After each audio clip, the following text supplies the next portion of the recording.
2024年台湾设计展在台南，我们的主题是台南，当是未来哦。所以这个是一个关于如何经由设计，然后带我们去寻找台南的未来。那其实我们这次在西市场这个展场哦，我们其实是要呼应西市场在过去的精神哦。西市场我们现在来看，觉得它好像是一个古典的一个建筑，但是它在100年前在日本时代刚造好的时候，它其实就是一个具有未来感的市场。所以我们是在一个未来市场里面测一个展，我们希望在讨论台南吃跟穿的过程当中，我们其实不是在回顾台南过去的吃的历史、穿的历史，而是在分析这个我们如何在一个永续社会发展然后设计的手法介入之下，那吃跟穿可以有更面对未来的一些改变跟创新。这次展览的主轴呢，主要分为吃跟穿，为了台南做了一个 SFP 的品牌，就是 South Fabric 或者是 South Food。其实这个 SFP 呢，就把食物跟纤维从溯源到设计产出的概念做了这样子的一个整理。那大家知道，其实台南是衣食同源的。比如说我们在吃虱目鱼的同时，虱目鱼的鱼鳞其实可以借由这个胶原蛋白的这个提取，然后做成这个虱目鱼鳞的纱线。那像香蕉叶啊，像凤梨叶，其实这样子的植物性纤维呢，也可以做成衣服的原料。像我现在身上穿的这个呢，就是由台南的这个牡蛎的壳经过击碎之后，再重新制成的这个牡蛎纱。但是我们透过溯源的旅程，带大家离开台南市，可能到更外围的地方去看看，比如说虱目鱼的养殖啊，去看看白河的莲子跟莲藕啊。那我们再将这样子的灵感交给比如说料理人这个冰品的达人，然后制作调酒文化的这个 TCRC 的阿翔，借由这样子的跨域合作，其实把台南原本的不管是纤维的原料，或者是食物本身的这个农产品，然后透过设计让它拥有新的面貌。那在这一次的展览里面呢，大家就可以购买到用牡蛎纱线做成的服饰，或者是你可以吃到全黑的芒果冰，那都是一个在游晃中了解台南、认识台南，然后重新对台南有一种新的认同跟想象力。掌握施政3分钟，台南进步向前冲。台湾设计展是台湾的年度大事之一。那我们除了这个美术馆2馆，这个是中央择定的展场之外呢，我们台南市也把西市场这个活化，然后整修之后，成为我们台南市政府的展区，两者互相呼应，而且距离很近，正好象征了这个美术馆2馆是最新的建筑，也是这个非常新式的这个式样。那我们的西市场呢，又是一个过去在1910年代成立的这个西市场，那所以说距离现在也接近100年了，所以说有非常非常值得大家来看的地方，新旧互相辉映，然后设计展的内容也是非常值得大家一看再看。那在设计展过后呢，这个西市场的摊贩即将搬进来了，除了里面有很漂亮的地方发思古之幽情之外，户外也是一个非常好的聚会所，所以欢迎大家一起来我们西市场。那从台湾设计展出发，西市场再现风华。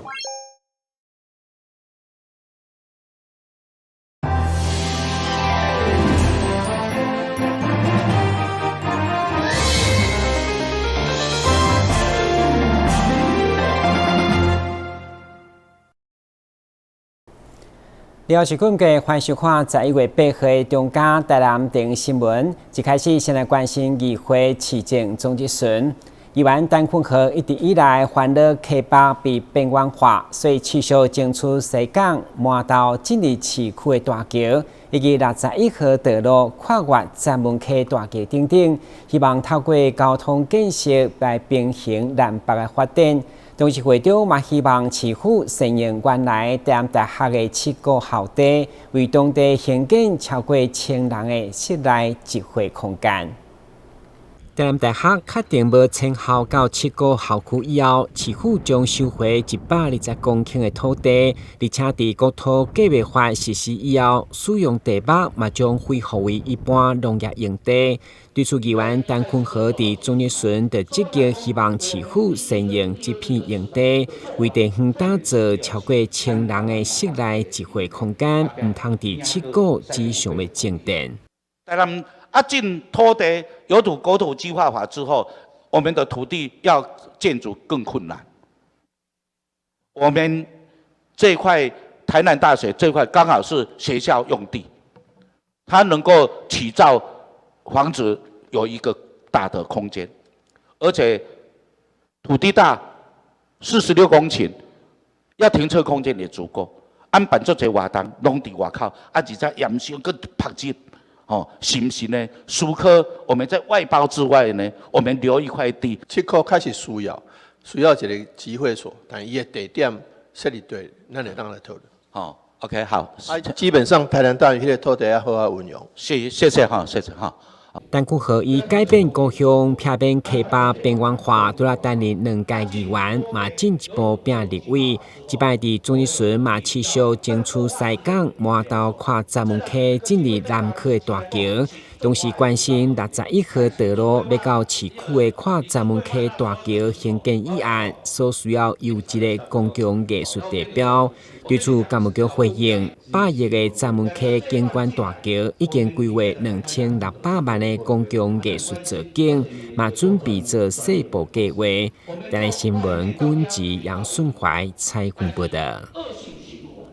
议员施予兴旺为了争取专属于原住民代表性的主题公园，伫中日巡以台北市相关建设来积极建言。伊强调，原住民主题公园不只是办活动，更是传承原住民文化艺术教育的重要平台。所以建议将现有的安业公园转型为原住民族主题公园。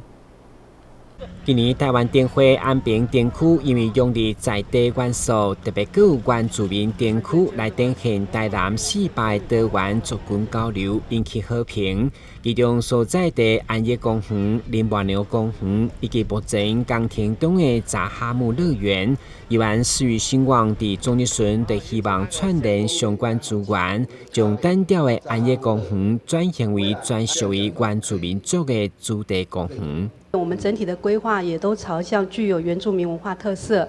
那我们也把在灯会的2座我们艺术家原民艺术家的那个灯座移展到安置到我们的安艺公园里面。然后明年我们也编了预算，我们会来美化绿化，然后也植栽一些原生植物。既然安艺公园已经变成实质上已经是原住民的文化公园，所以名称上，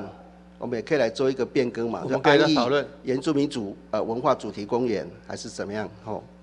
好，谢谢。类似就是原住民的文化主题或者原住民的特色的一个公园，我希望也除了展现文化之外，也希望能够展现特色公园可以作为一个亲子游憩的地方。对，只是那个游憩的游具，可能要有一些原住民的一个特色。议员施予兴旺伫质询当中，嘛以台北市相关原住民主题公园的建设来建言，希望台南有机会实现这项愿景。伊强调，不是单纯办活动的空间，而是传承原住民族文化艺术教育的重要平台。台南新闻军籍杨顺怀采访报道。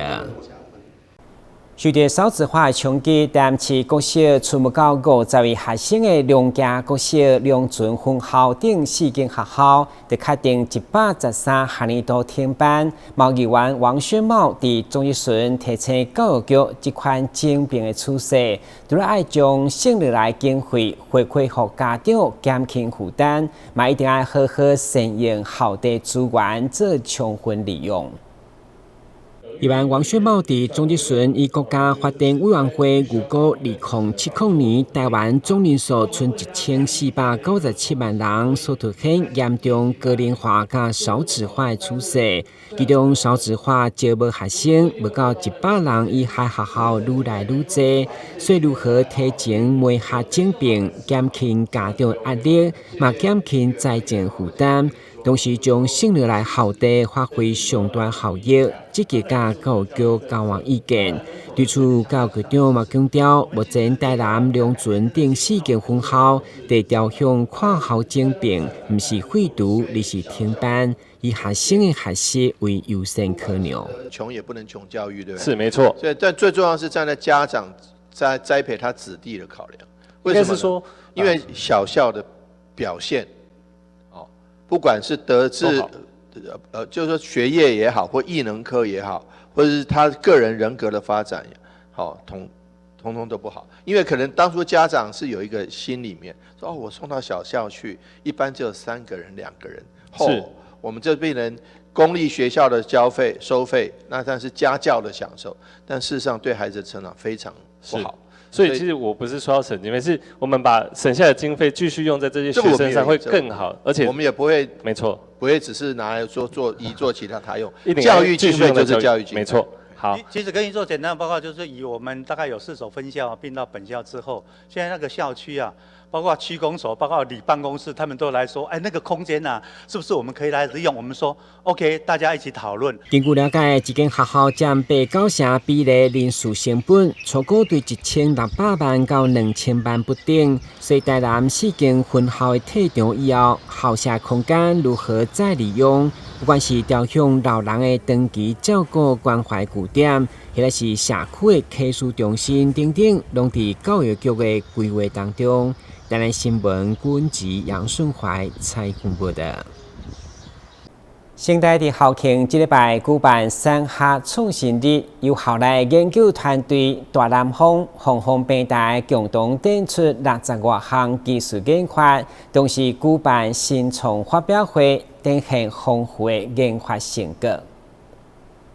不管是电子通信、机械制造、材料科技、先进医疗，或者是能源环境等技术研发，拢会当伫新台看得到。今年一度的产学创新日登场，吸引超过600名校外人士、企业代表甲校内师生共同参与。那传统的跟随机器人其实都是跟在人的后方，所以我们开发的这个智慧型跟随机器人会跟随在使用者的左方或者是右方，然后它会看到环境的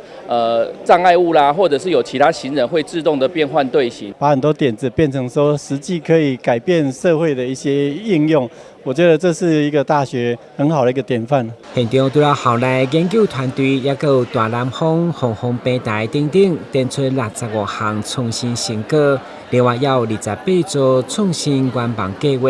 展现团队运用补助奖金甲培训，对创意想法到打造原型的实践成果。请我们学长学姐来帮忙我们的所有的技术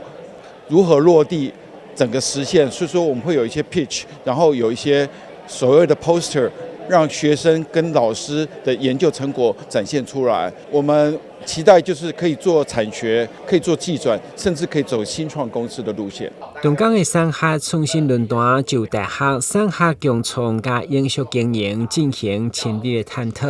新台对2020年开始，产学合作金额超过256亿，培育新创团队成立57间公司，借着校庆活动展示创新的成果，发掘合作的对象，期待朝向共创加永续。台南新闻杨顺怀采访报道。中央新闻在基隆，中嘉新闻在台北，中嘉新闻在新北，中嘉新闻在桃园，中嘉新闻在台南，中嘉新闻在高雄，忠实呈现最佳新闻。每周六下午1点，请锁定高雄都会台中嘉新闻周报，带给您最在地的观点，最有人情味的报道。台湾好新闻就在中嘉新闻周报。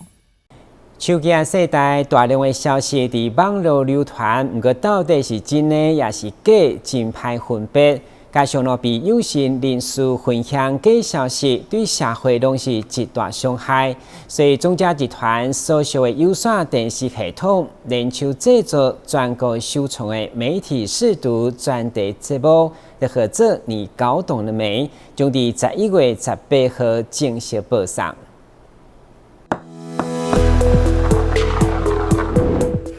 中嘉集团全国首创，联合基隆、台北、新北、桃园、台南、高雄6县市旗下12间系统台，从10月18起，每周一上午9点半及晚间8点半推出“你搞懂了没”节目，针对辨别假消息、网络谣言破除、诈骗等主题进行深入报道。其中，台南的双子星三冠王有线电视也特别结合在地时事，采访制作了仙草实小推媒体素养，培育孩子成数位公民。警二分局吸金妙招，网红郭鬼鬼火辣宣传反诈骗。网络的花花世界，台南教育局防瘾打诈有妙招等新闻专题。而且节目不只在中嘉系统能够收看，在全台15个县市、41间有线电视系统，共300万收视户也都能收看到。在中嘉系统收看81台，凯擘系统收看121台，台数科系统133台，以及明城系统128台。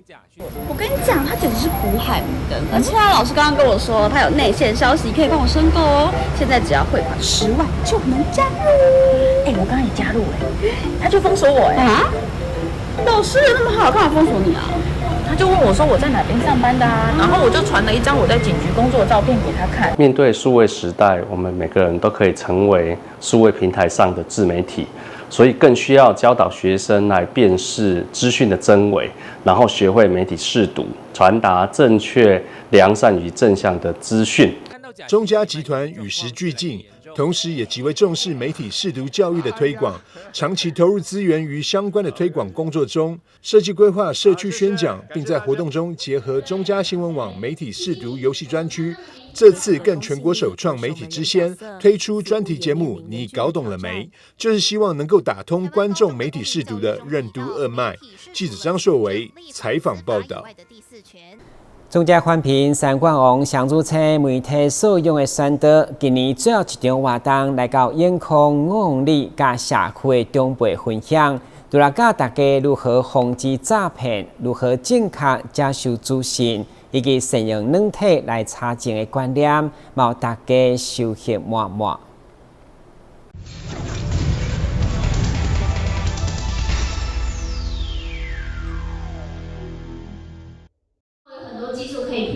所以大家记得要验证、要查证。对，这是媒体制作很重要的地方哦。眼见为凭未必是真，随着 AI 科技进步，现在就连容貌、声音都能被电脑仿造出来，甚至还有诈骗集团运用这项科技来行骗。中嘉宽屏媒体识读宣导团队特别将课程加入了 Deepfake 防诈新知，与社区民众分享如何破解深伪技术。拍照我们都用滤镜。那滤镜就可以让大家从老的变年轻的，年轻的变老的。现在媒体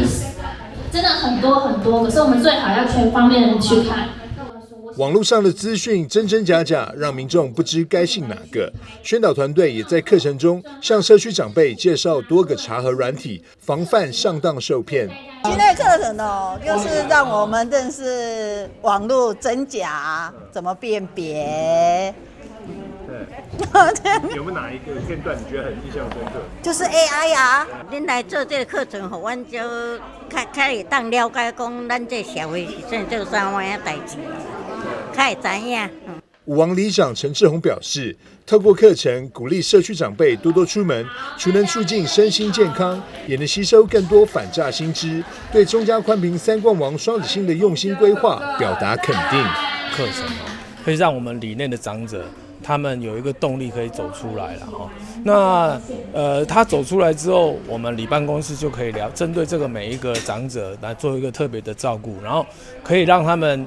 建议他们来做一些像健康的运动，那来避免他们的失智。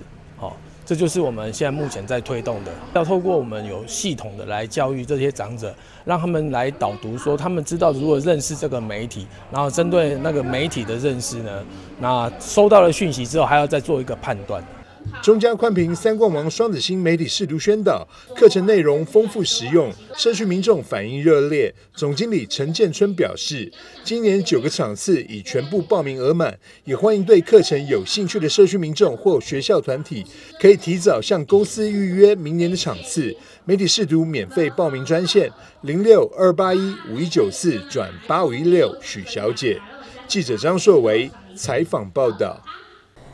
这样有一间将近30档的文具店，最近特别收起来，主要是因为头家甲头家娘有了会所，而且长期开店嘛怕歹身体，所以才会决定停业。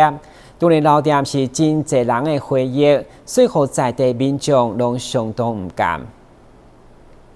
店外挂起了红布条，说明即将结束营业。左营在地经营30年的文具店吹出熄灯号，许多老顾客趁着最后营业的几天，重回店面走走看看，或是挑选文具，主要是重温往日回忆。国中读这个龙华这边就很近嘛，所以然后在这里读书，就是文具啊，或是笔记本啊，都会在这里买。对，然后以前这里还有卖电影票。美西来电影票也都会跑来这边买，比较便宜，觉得蛮就是感慨啊，反正以前都在这里这附近长大的，对啊，少一个回忆，就蛮感伤的，好像一个时代结束了。是因为他也做很久了啦，然后从我进公司到现在，他就一直都在，就突然哪一天就突然说，不做了，收起来了，就感觉有点好像哪里不太一样了。你有没有发现这种就是专门的那种文具店越来越少了？哦，对啊，少很多啊。对，现在就算有的也都是那种连锁大间的。对了，而且少了那种逛的感觉，因为像这种店就是有很多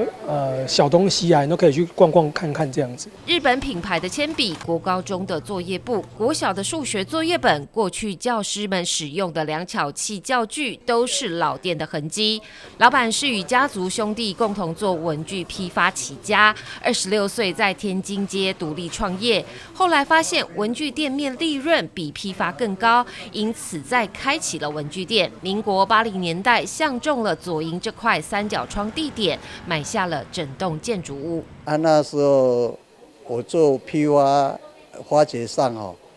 做门市也需要参与的我就利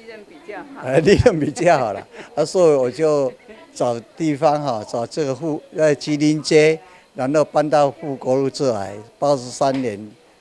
订这个房子84年盖好我就开始做门市。30多年来，老板主掌文具批发，店面则交给老板娘管理。几年前，批发事业由儿子接手，而两老年事已高，加上文具店面工作时间实在太长，影响作息，才会决定收掉30年老店，要向老顾客告别，也是万般不舍。该休息了这地方就最主要是很感谢这龙华国中龙华国小线上国小这附近的小朋友、老师都帮忙都捧场长大。所以有人传承以后，我们就把这里的点给它收掉，可以休息了。对。不会感伤，只是说跟老板谈了之后，他知道他的需求，我觉得身体顾好最重要。对，身体健康最好。文具店正在进行最后清仓拍卖，老板透露，之后店面将重新出租，有相当高的比例不会是文具店，老店也会正式走入历史。谢谢大家支持天信52年的支持，感谢大家，谢谢。记者吴佩珊高雄报道。伫高雄买厝以后，可能会收到税关处的退税单，不过若无申请，却收到通知，难免会准讲是诈骗。所以高雄市税关处回应，其实这是市府特别为市民所做的，会主动经府下退税注册案件来寄申请通知书。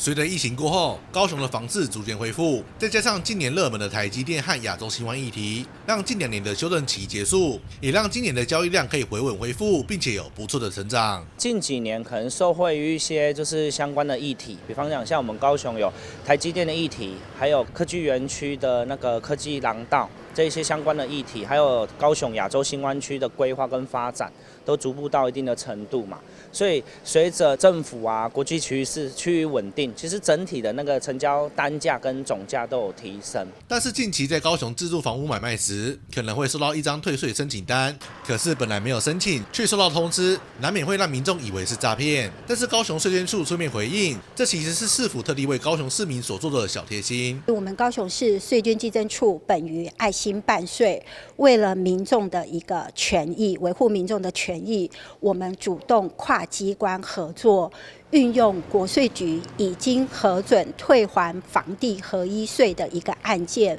我们来比对推出符合土增重购退税额还没有申请的一个民众，那么由我们主动来寄发这个辅导的一个申请书，那所以民众不用担心是诈骗。民众如果接获土增税自用住宅用地重购退税通知跟申请书，你可以选择临柜、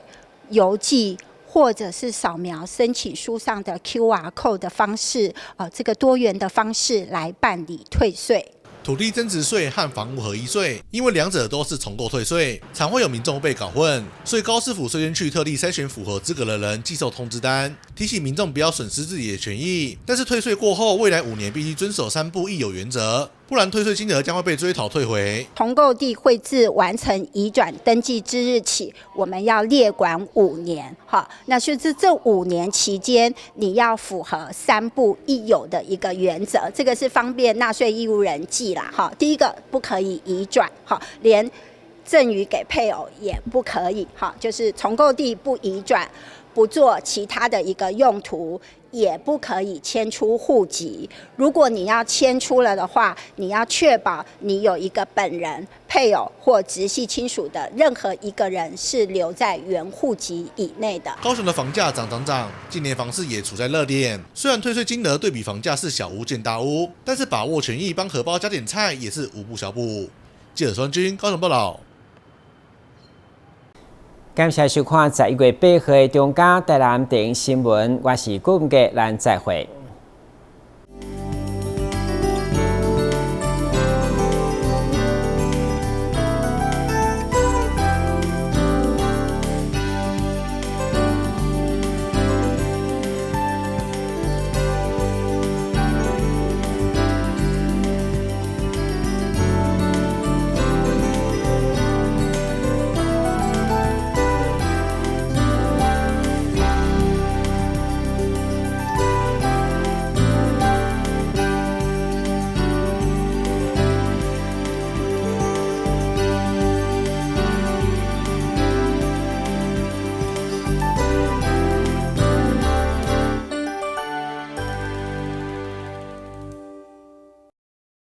又有人上当了，有钱要进来了。